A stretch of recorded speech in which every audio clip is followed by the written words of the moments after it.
Good morning, student. Now, today's video lecture we discuss about the user datagram. ठीक है, last video lecture में हमने UDP start किया था. यूडीपी जो होता है यूज़र डेटाग्राम प्रोटोकॉल, ये ट्रांसपोर्ट लेयर का प्रोटोकॉल है. Transport layer it is the fourth layer of टीसीपी/आईपी protocol suit.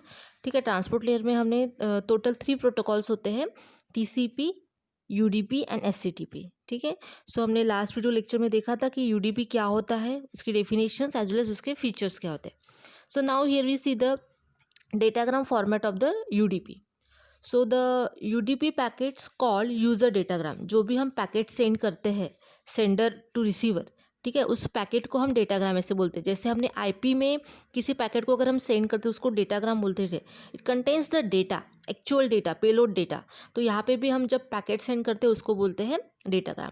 और उसका जो साइज़ होता है वो फिक्स होता है.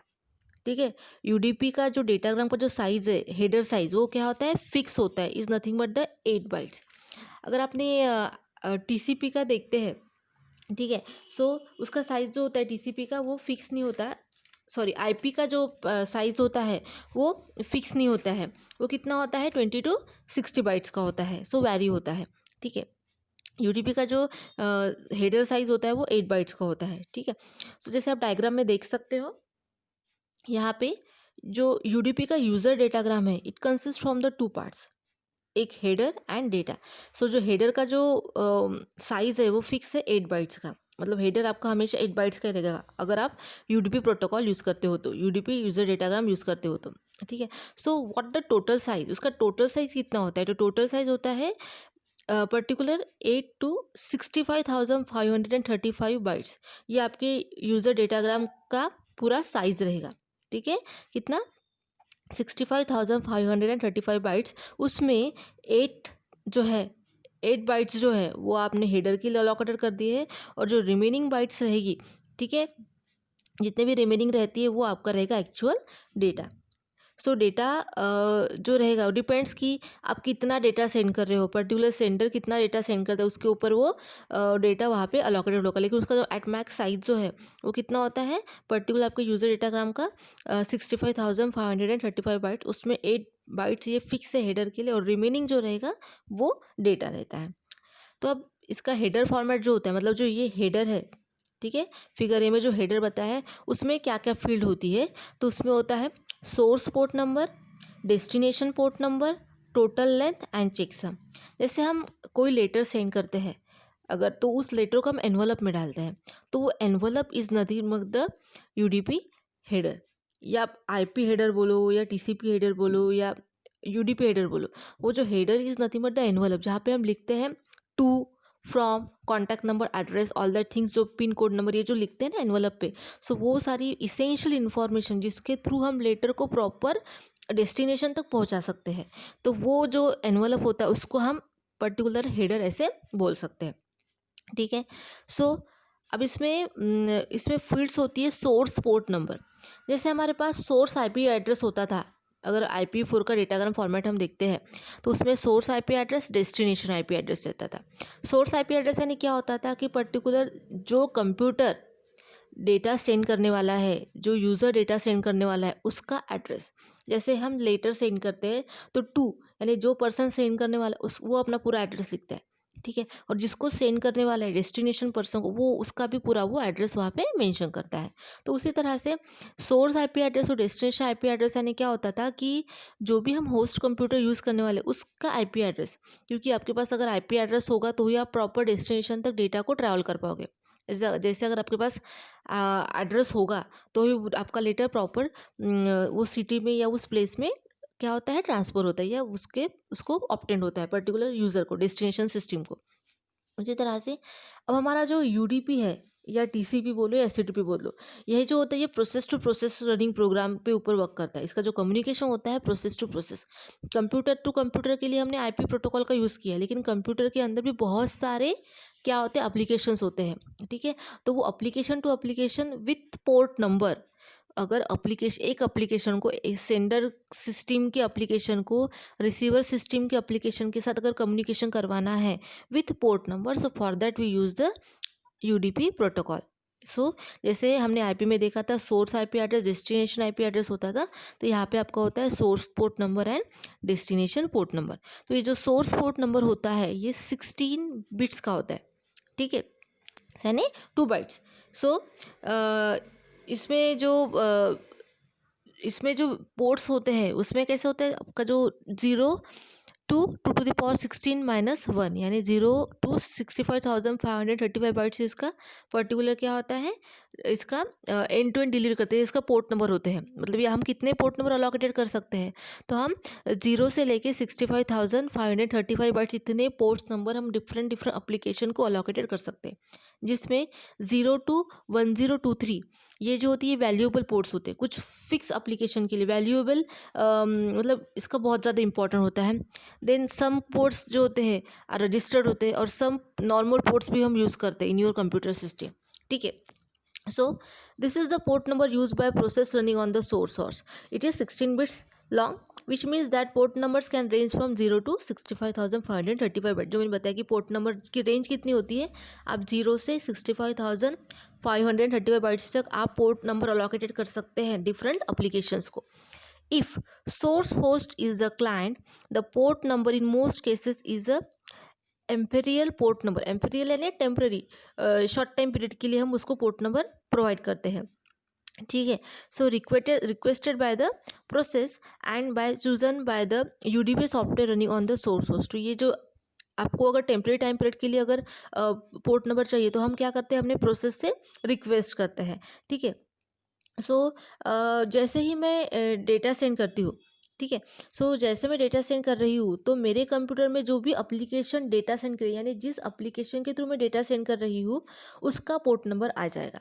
मतलब सपोज मैंने अगर व्हाट्सअप के थ्रू अगर मुझे डेटा सेंड करना है तो उस एप्लीकेशन का, उस व्हाट्सअप का हमें पोर्ट नंबर अलोकेटेड करना पड़ेगा, या उसका मुझे पोर्ट नंबर ऑब्टेन होगा। सो अब क्वेश्चन यहाँ पे ऐसा आता है कि how to obtain the port number. आप बोल रहे कि एप्लीकेशन को पोर्ट नंबर तो मिलता है, लेकिन ये पोर्ट नंबर कैसे मिलता है, कैसे अलोकेटेड होता है।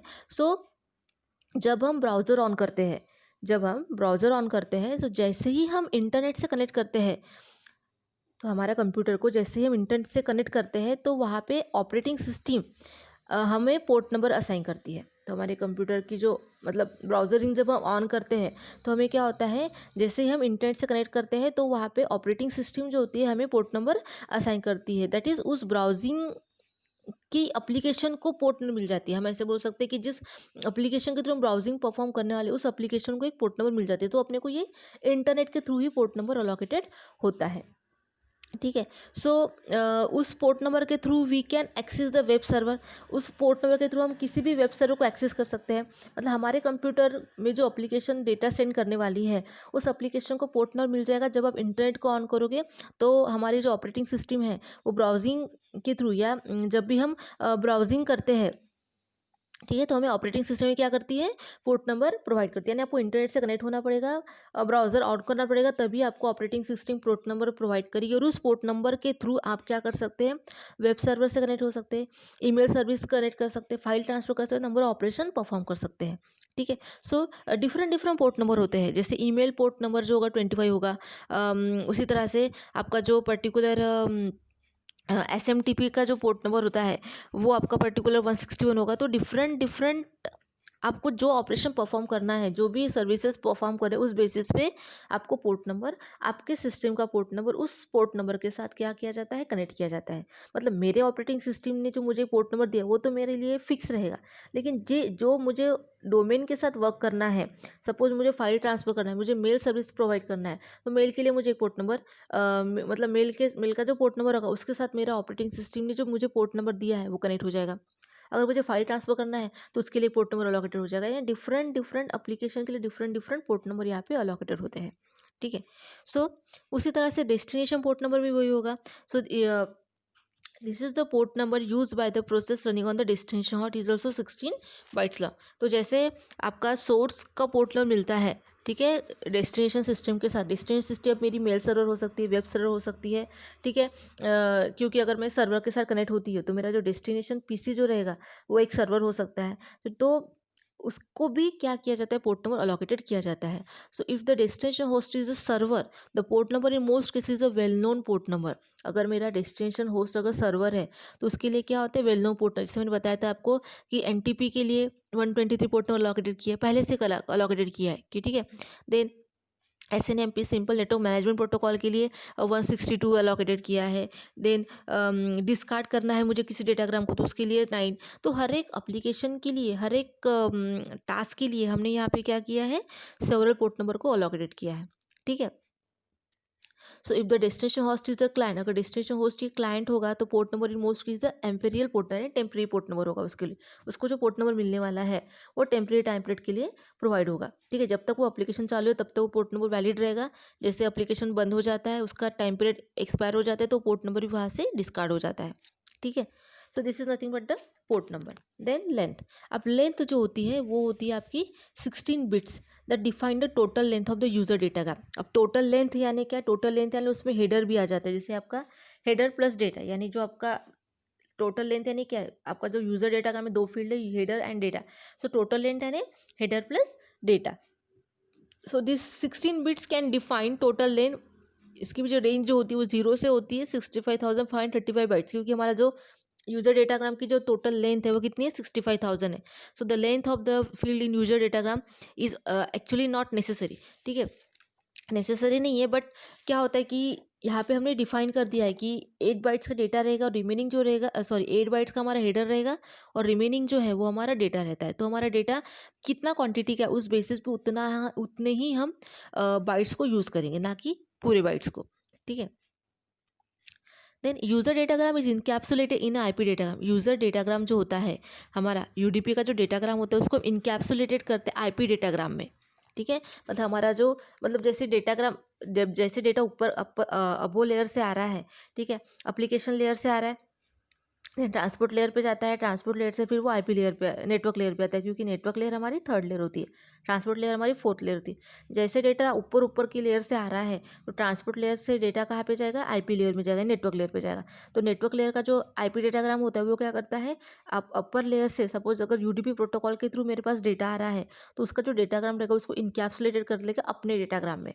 मतलब IP datagram encapsulate the UDP datagram. ठीक है. यूजर डेटाग्राम जो होता है वो इनकैप्सुलेट होता है आईपी डेटाग्राम में. So there is a field in the IP datagram that define the total length. ठीक है. तो ये जो टोटल लेंथ की जो फील्ड होती है वह जनरली आईपी डेटाग्राम को डिफाइन करती है. तो टोटल लेंथ ये फील्ड आप यूजर डेटाग्राम में अगर इन्वॉल्व नहीं भी करते हो यूडीपी में तो ऐसा कुछ कंपलसरी नहीं है, नॉट नेसेसरी दैट कि आपको इन्वॉल्व करना ही है, लेकिन उसके हेडर फॉर्मेट में यहाँ पे मेंशन किया है इसलिए हम यहाँ पे स्टडी कर रहे हैं, क्योंकि वैसे भी वो इनकैप्सुलेट होता है आईपी डेटाग्राम में. ठीक है. देन यूडीपी लेंथ जो होती है वो क्या होती है, अगर हम टोटल यूडीपी की लेंथ देखें तो IP length minus IP header length. ठीक है. क्योंकि वैसे भी यूडीपी डेटाग्राम जो होता है वो आईपी हेडर के अंदर इनकैप्सुलेटेड होता है. ठीक है. आईपी डेटाग्राम के अंदर इनकैप्सुलेटेड होता है. तो आईपी डेटाग्राम में भी दो फील्ड होती है, उसमें भी डेटा होता है और हेडर होता है. ठीक है. तो अगर मुझे यूडीपी की लेंथ फाइंड करना है तो कैसे होगा वो, आईपी लेंथ, आईपी डेटाग्राम की total length minus IP header की लेंथ. ठीक है. सो इस तरह से हम यूडीपी की लेंथ को फाइंड कर सकते हैं कि अगर यूडीपी की एक्चुअल लेंथ कितनी है तो मैं सिंपल अगर आईपी डेटाग्राम की जो पूरी लेंथ है उसको अगर माइनस कर देती हूँ हेडर की लेंथ से तो बाकी जो रहेगा वो आपका यूडीपी लेंथ रहेगा जिसमें एक्चुअल आपका डेटा होता है. ठीक है. Then now checksum. चेकसम जो होता है इज, हम जनरली ये एरर डिटेक्शन के लिए, एरर डिटेक्ट करना है मुझे, उसके लिए हम ये चेकसम का यूज़ करते हैं. This is use for detect the error. हम यहाँ पे सिर्फ एरर डिटेक्ट कर सकते हैं, ना कि करेक्ट कर सकते हैं, क्योंकि there is no error control and flow control mechanism in the UDP protocol. UDP protocol में error control flow control mechanism नहीं होता है. तो यहाँ पे हम सिर्फ डिटेक्ट कर सकते हैं, ना कि प्रोटेक्ट कर सकते हैं, करेक्ट कर सकते हैं. ठीक है. So here the checksum include the 3 section. इसमें चेकसम में 3 सेक्शन होते हैं. एक होता है pseudo code, then UDP header and data coming from the application layer. अब ट्रांसपोर्ट लेयर की अब वो जो लेयर होती है वो एप्लीकेशन लेयर होती है. तो एप्लीकेशन लेयर से जो डेटा आता है, ठीक है, वो डेटा हमारा सूडो हेडर और यूडीपी का जो हेडर है. अब यूडीपी के हेडर में आपके सारे फील्ड्स आ जाएगी. जैसे आप देख सकते हैं यूडीपी के हेडर में क्या क्या आ जाता है, जैसे source port number, destination port number, total length, checksum, ये सारे फील्ड आपके आ जाते हैं यूडीपी हेडर के अंदर. अब pseudo header and the data coming from the application layer. So जब हम अब मुझे चेकसम अगर कैलकुलेट करना है तो मुझे क्या करना पड़ेगा, इन तीनों का मिला के, ये जो कैलकुलेटर चेकसम, इन तीनों को मिला के हम क्या करेंगे, चेकसम को कैलकुलेट करेंगे। चेकसम में हम क्या करते हैं, डेटा की यूनिक वैल्यू फाइंड करते हैं। चेकसम कैलकुलेशन करते हैं यानी क्या करते हैं, जो भी डेटा होता है उसकी एक यूनिक वैल्यू फाइंड करते हैं और वो क्रॉस वेरीफाई करते हैं कि जो वैल्यू हमने फाइंड की है या जो वैल्यू सेंडर से मिल रही है और रिसीवर ने जो कैलकुलेशन परफॉर्म किया है वो बोथ मैच हो रही है या नहीं हो रहे। क्योंकि चेकसम कैलकुलेशन का जो लॉजिक होता है, ये जो फॉर्मूला होता है, वो से रिसीवर को भी पता होता है या रिसीवर को भी बताया जाता है। तो सेंडर भी यहाँ से कैलकुलेट करता है कि मैंने डेटा सेंड किया था तो मेरा डेटा की जो हैश वैल्यू है और जो एक्चुअल वैल्यू मैंने कैलकुलेट की थी वो 11004 है, सपोज 1110 है, ठीक है। और वहाँ पे रिसीवर भी कैलकुलेट कर रहा है कि मुझे जो डेटा मिला है उसकी हैश वैल्यू कितनी, डेटा वैल्यू कितनी है, 1100 है। यानी दोनों भी वैल्यू अगर मैच होती है तो हम बोलेंगे कि देयर इज़ नो एरर। अगर वैल्यू मैच नहीं हो रही, यहाँ पे 110010 है और रिसीवर ने फाइंड किया 1100, तो ये मैच नहीं हो रहा है, तो हम बोलेंगे कि error occur in the particular data. तो मुझे अगर चेकसम कैलकुलेशन करना है तो ये सेंडर साइड और रिसीवर साइड दोनों साइड में ये कैलकुलेशन होता है, ठीक है। तो चेकसम कैलकुलेशन करने के लिए मुझे क्या क्या रिक्वायरमेंट है, मुझे यूडीपी हेडर रिक्वायरमेंट है, ठीक है। यूडीपी का डेटा रिक्वायर है, यानी जो एप्लीकेशन लेयर से मुझे मिल रहा है वो data, as well as pseudo header भी जरूरी होता है of the particular IP datagram का, ठीक है। And also require the pseudo header. So जैसे मैंने भी आपको बताया, चेकसम मीन्स हैश वैल्यू और डेटा की एक यूनिक वैल्यू। जैसे ही उस डेटा में चेंज होता है तो यूनिक वैल्यू और जो हैश वैल्यू होती है वो भी चेंज हो जाती है, ठीक है। मतलब हम वो जो कैलकुलेशन होता है उस डेटा इन तीनों को मिला के ही हम वो कैलकुलेशन परफॉर्म करते हैं, या इन तीनों को एक पैटर्न में अरिथमेटिक वंस कॉम्प्लीमेंट फॉर्मेट में सॉल्व करके हमें एक डेटा वैल्यू हैश वैल्यू मिलती है। तो अगर डेटा में चेंज होता है सपोज, ठीक है, अगर तो जैसे ही उस डेटा में अगर चेंज होगा तो वो यूनिक वैल्यू है या हैश वैल्यू जिसको हम बोल रहे हैं वो भी चेंज होगी। ये बात ध्यान में रखो, ठीक है। जैसे रिसीवर को पता लगेगा कि जो जो हैश वैल्यू यूनिक वैल्यू मेरे पास आ रही है एंड जो मैंने कैलकुलेट की है, मतलब कर रहा हूँ, ठीक है, तो वो उन दोनों में डिफरेंस है, तो इससे पता लगता है कि एरर इन द डेटा, ठीक है। सो ये जो हम हैश वैल्यू या जो यूनिक वैल्यू जो होती है, it is the this is the calculation obtained from the all of the threes all of this threes का जो हम एडिशन परफॉर्म करते हैं, जो ऑपरेशन परफॉर्म करते हैं, ठीक है, जो कैलकुलेशन करने वाले उसको कैलकुलेट करने के बाद जो मुझे एक यूनिक वैल्यू या हैश वैल्यू मिलती है, तो वो वैल्यू और रिसीवर ने जो एक यूनिक और हैश वैल्यू कैलकुलेट की है तो वो दोनों मैच होनी चाहिए। अगर मैच होती है तो we can say that there is a no error in the data. और अगर डेटा में चेंज होता है तो आपकी जो हैश वैल्यू होती है ना, अगर आप पर्टिकुलर नेटवर्क से डेटा सेंड कर रहे हो या अगर डेटा कुछ लॉस हो रहा है या डेटा में चेंजेस हो रहा है तो उसकी ऑटोमेटिक हैश वैल्यू भी चेंज हो जाती है। तो जब रिसीवर अपने तरह से हैश वैल्यू कैलकुलेट करता है, ठीक है, और सेंडर ने जो हैश वैल्यू सेंड करता है, अगर दोनों मैच नहीं होते हैं तो वी कैन से दैट कि error occur in the data. अब इसमें सूडो हेडर का क्या मतलब होता है, सूडो हेडर यानी ऐसी कुछ फील्ड जो फिक्स होती है, जो कभी चेंज नहीं होती है, ठीक है। जो हम नेटवर्क लेयर पे आईपी डेटा का हम यूज़ करते हैं उस पे आईपी हेडर को हम कंप्लीट आईपी हेडर को यूज़ नहीं करते, तो हम इंस्टेड हम ओनली कुछ फील्ड जो होती है, जो फिक्स होती है, जो कभी चेंज नहीं होती है, ठीक है, उस वो फील्ड को यूज़ करना is nothing but the pseudo header, ठीक है। सो जैसे हमने बोला था ना, checksum it is a combination of the UDP header, UDP datagram that come from the application layer and pseudo header. तो सूडो हेडर यानी एक ऐसे कुछ फील्ड्स जो आईपी के जो कभी चेंज नहीं होते। जैसे आप देख सकते हो कि source IP address, destination IP address, entire the transmission, ये चेंज नहीं होता है, वो फिक्स ही होता है, ठीक है। Not taking the entire IP packet, we are just taking the pseudo header of the IP, यानी वो वाली फील्ड्स और एंट्री जो कभी आईपी हेडर के अंडर चेंज नहीं होती है। जैसे अभी मैंने बताया कि source and destination IP address that never change in router. जैसे जब भी आप डेटा ट्रांसफर करते हो, एंटायर ट्रांसमिशन सोर्स का आईपी एड्रेस और डेस्टिनेशन आईपी एड्रेस वो चेंज नहीं होता है, बट अदर वैल्यूज चेंज हो सकती है, ठीक है, उसका एक्चुअल डेटा चेंज हो सकता है, उसमें एरर आ सकती है, लेकिन सोर्स आईपी एड्रेस और डेस्टिनेशन जो एड्रेस है, एनवलप का जो एड्रेस है वो चेंज नहीं होता है। सो ये हम यहाँ पे ऐसे कुछ फील्ड को यूज़ करते हैं चेकसम कैलकुलेशन करने के लिए, जो कभी चेंज नहीं होती है, is nothing but the pseudo header, ठीक है। So in IP header take only the those values that are fix, ठीक है। So never change throughout the transmission, जो ट्रांसमिशन के टाइम पे वो चेंज नहीं होती है, ठीक है। सो चेकसम जो होता है एरर डिटेक्ट के लिए यूज़ करते हैं। ये तीनों जो है आपका यूडीपी हेडर, सूडो हेडर और the data coming from the upper layer that is the UDP data. So इन तीनों को मिला के यूनिक वैल्यू हम कैलकुलेट करते हैं एंड उस वैल्यू को हम डेटा के साथ सेंड कर देते हैं। जो हम यूनिक वैल्यू जो हैश वैल्यू कैलकुलेट करते हैं उसको हम डेटा के साथ सेंड कर देते हैं। When data comes in receiver, receiver also take 3 field. Receiver भी क्या करता है, वो 3 फील्ड को लेता है and again calculate the hash value. और वो भी जब डेटा हम सेंड करते हैं, सेंडर सेंड करता है, उसके साथ वो हैश वैल्यू भी सेंड करता है। जो रिसीवर डेटा रिसीव करता है तो वो भी क्या करता है, इन तीनों चीज़ों को लेके, यानी UDP header, pseudo header and UDP data, इन तीनों को लेके वो भी क्या करता है, पर्टिकुलर हैश वैल्यू कैलकुलेट करता है। देन दिस हैश वैल्यू और यूनिक वैल्यू एंड सेंडर ने जो यूनिक वैल्यू सेंड की है, ठीक है, मीन्स डेटा के साथ जो सेंड किया, अगर वो दोनों सेम है तो we can say that no error. But changes occur in that values, both hash values, user sender की वैल्यू कुछ अलग दिखा रही है, रिसीवर ने कैलकुलेशन किया कुछ अलग हो रहा है, तो वहाँ पे बोल सकते हैं error in the particular data. क्योंकि चेकसम कैलकुलेशन के लिए जो 3 इंपॉर्टेंट फील्ड है और उसका जो लॉजिक होता है वो दोनों को, सेंडर रिसीवर को दोनों को पता होता है।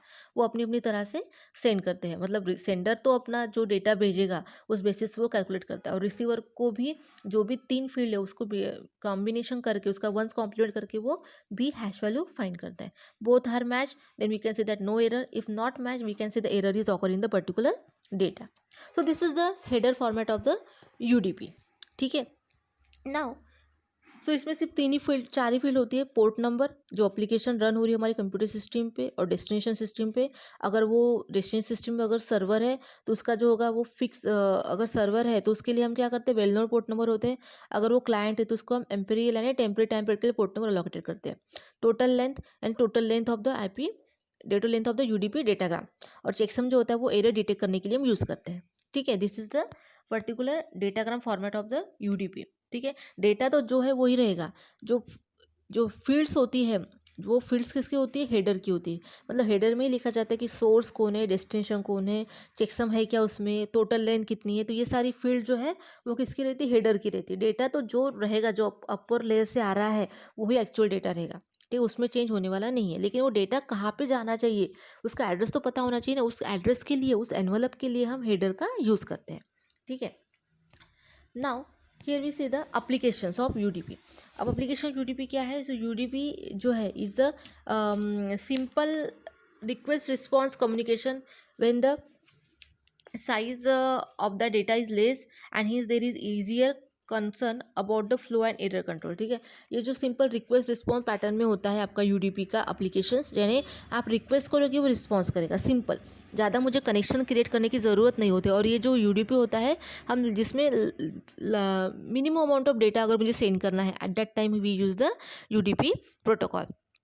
ठीक है, it's suitable protocol for multicasting, UDP packet switching. UDP is use for some routing update protocol like RIP. ठीक है, राउटिंग अपडेट, राउटिंग टेबल को अपडेट करना है तो at that time UDP protocol हम यूज़ करते हैं। ठीक है, मल्टीकास्टिंग के लिए भी ये यूज़ होता है।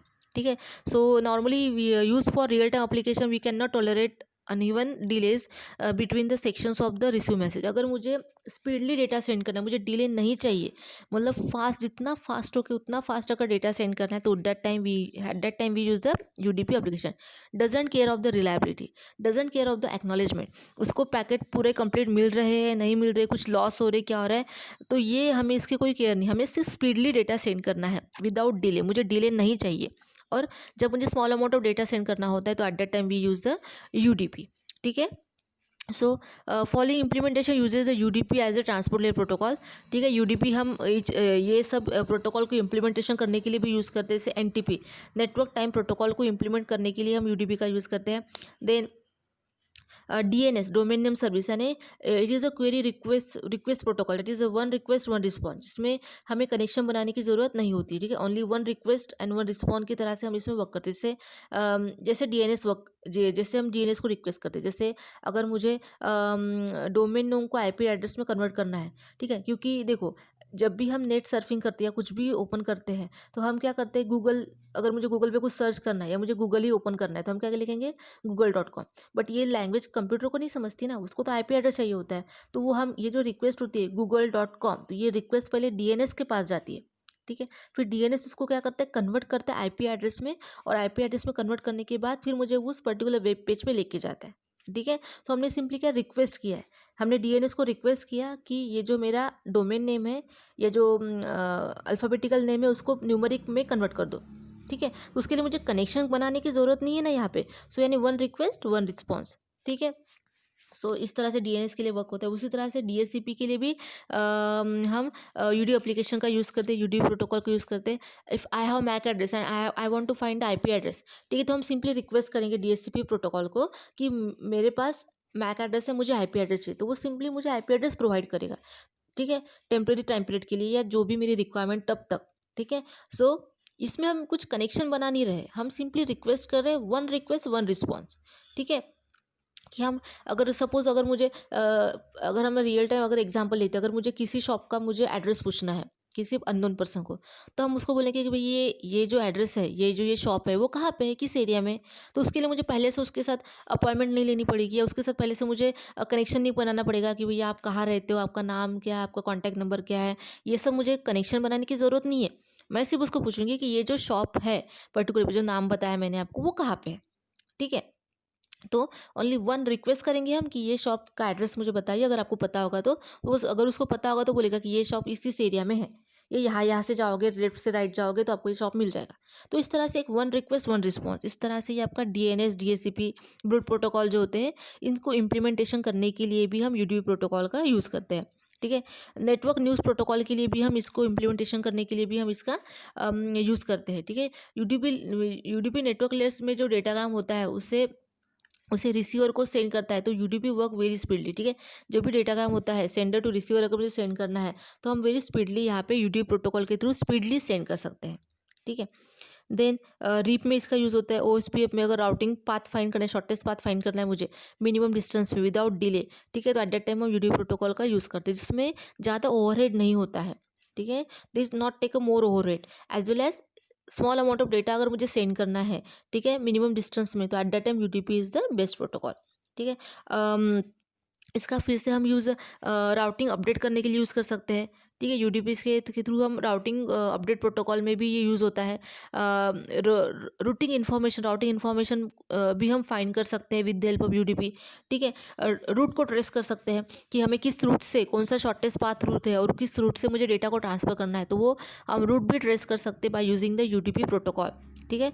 रिकॉर्ड रूट भी फाइंड कर सकते हैं कि रिकॉर्डेड रूट क्या है, ऑलरेडी क्रिएटेड रूट क्या है और वो फाइंडेड रिकॉर्डेड रूट प्रॉपर है क्या, सूटेबल है क्या, ठीक है, कितना टाइम स्टैम्प लगेगा, ठीक है। तो ये सारे जो वर्किंग है ये भी हम पर्टिकुलर यूडीपी के थ्रू क्या कर सकते हैं, इम्प्लीमेंट कर सकते हैं, ठीक है। ये यूडीपी के थ्रू हम उसको बेस्ट वे अगर मुझे डेटा डिलीवर करना है, स्पीडली डेटा डिलीवर करना है, ठीक है। बेस्ट वे नहीं बोल सकते क्योंकि ये तो ट्राई करता है कि बेस्ट वे डेटा डिलीवर होना चाहिए, तो for that it use the IP services का यूज़ करता है, क्योंकि इसमें क्या होता है कि जब डेटा सेगमेंट ड्रॉप हो जाती है, पैकेट लॉस हो जाती है, इसमें रिट्रांसमिशन की फैसिलिटी नहीं होती, बट ये अपनी तरफ से बेस्ट वे डेटा डिलीवर करने का काम करता है।